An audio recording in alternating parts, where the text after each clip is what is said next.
Hey guys, welcome back to my YouTube channel. Sorry I haven't uploaded for the past couple of months, but I assure you that I'm back with a bunch of more interesting videos. Today I'll be teaching you how to solve a Rubik's Cube clock using the beginner's method. This cube is a very easy puzzle to solve, and the main goal of it is to get all the clocks to point upwards on both of the sides. I'm assuming everyone who's watching this video already knows how to solve a regular 3x3, but if you don't, then it's fine. You can watch the video in the link below. Special thanks to JPerm for teaching me how to solve this cube. His channel will also be in the description below. Okay, how this puzzle works is that there are 4 dials, which are these, that can be moved clockwise or anti-clockwise, and there are 4 of them. And the next piece is the 4 pins, which can be moved up or down on each of the sides, but they're connected, so it doesn't really matter. So if a pin is up like this, then you can move the dial that's closest to it, so this one, to move the clocks around that pin, so like this, which will move these 4 clocks. If you have multiple pins up like this, so you have 2, then you can move either of the dials next to this pin, so this one or this one, and that will move all of the clocks around. So 1, 2, 3, 4, 5, 6 of those clocks will move. So moving that dial and this dial will move those clocks. The same thing works with 3 pins. So move the dials closest to each of those pins. So this one, or this one.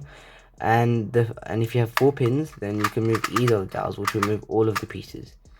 That only works if the pins are up. If the pins are down, then only the corners will move. Okay, after scrambling your clock, the first step in order to solve this puzzle is to solve the cross on one side. And with a 3x3, you do the same thing. You do the white cross. We'll say the center clock is already solved, okay? So this clock here, and we want to match it to any of these outer clocks. Not the corner ones, just the edges. Okay, but I'll match it to the top middle one, okay? It doesn't matter which one you choose, any of these. I'll just choose this one. You can copy me, it doesn't really matter. So you don't want to use any of the pins closest to it, so these 2, as you want to match this center clock with this. So you'd have the pins farthest away from, so have these 2 down, and the pins not closest to this clock up. Okay, you would have either both of them or just one of them up like this, but I'll just have one of them because it's more easier. So then after what you want to do after having that pin up and these 3 down, move this dial either way, just to rotate this clock so it faces down like this one. So move it like that. So now you'd have these 2 clocks already solved. Next, you want to move on to any of these 3. I would most likely move on to this because it's the easiest. Okay, so have the pins farthest away from it up, so not these ones. Move those up, or have one of them. Then move the dial that's closest to the pin. So it moves these to edge and center clocks, so it matches with this one. Okay.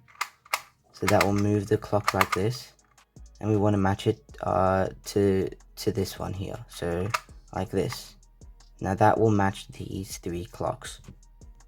The idea is to take what's already solved, so these are already solved, and match it to a clock that's not solved yet in the cross, like I said. So get the pin that's not closest to it. So we'll do this side.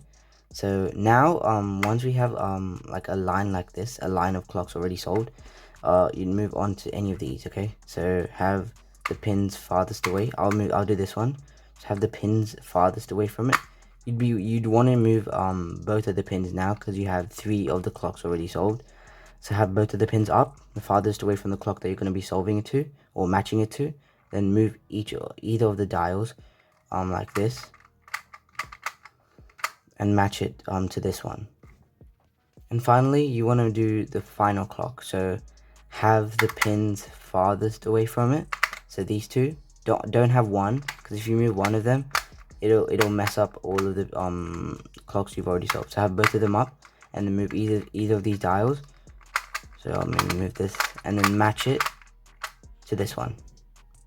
Now to get all of the clocks on one side to face up, you want to turn all the pins upwards like this, and then move either of the dials to face it upwards. Now the cross is solved. Okay, next we'll move on to the other side and solve the cross again. Okay, so now it's very important here that you don't turn a dial if the pin is facing down like this. So don't move the dial that's closest to it if the pin is down. Otherwise it will mess up the cross on the previous side that we've already completed. So make sure when turning the dials, the pins must be facing upwards, not downwards, okay? Upwards.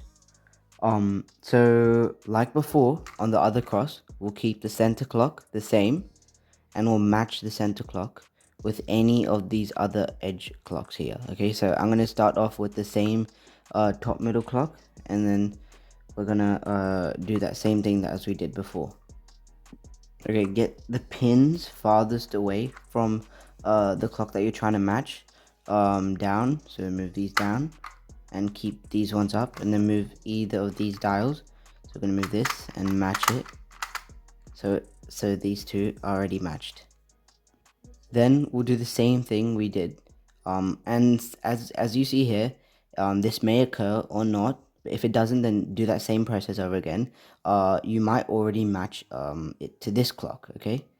So next, we'll just move on to these last two clocks. So we'll do this one. Have the two pins away from it, and keep the ones that are closest to it down. So keep it like this, and then move either of these, which will move these three clocks. So I'm gonna match it to this. And that's matched. Then move the pins back up. Okay, then do the same thing we did here, okay? I just had a quick glance to see if I messed up, so always do that, okay? Then we'll do the same thing for this one. Keep these two down as it's the closest. Then we'll move either of these two, okay? And now we're gonna get these to face upwards. And just like that, we've done the second step, getting another cross on the other side. Alright, the next thing we'll do is solve the 4 corner clocks, which will actually solve the corners for both of the sides. Again, don't think about solving the unsolved clock.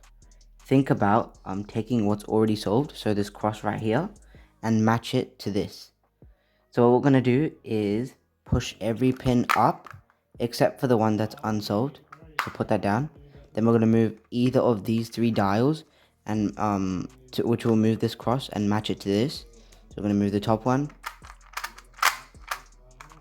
and match it, and then we're going to bring that back up. Then we're not going to move this back up. We're going to keep it in the same spot, and then move on to another corner that's not already solved. So this one here, push the pins up and then leave that pin down to the one that's not solved, and then move either of these 3 dials, not the one that's closest to this pin though, or the one that you're planning to solve. Okay, then keep that there, then move on to the final, or if you have another one, then do what I'm doing. So push the pin down, get that pin back up, then move either of these 3 dials, not this one because it's closer to this pin. Okay, and then what we're gonna finally do is move push all of these pins back up, and then bring all the clocks to face upwards. Then that will solve your very first Rubik's Cube clock. Okay, now you've solved your very first Rubik's Cube clock. Well done. If you're wondering what type of clock I'm using, it will also be in the link below. I hope this video has helped you guys. If there's any further help needed, please leave a comment in the section below. I'll reply to it as soon as possible. Thanks for watching, and I'll see you in the next video. Bye.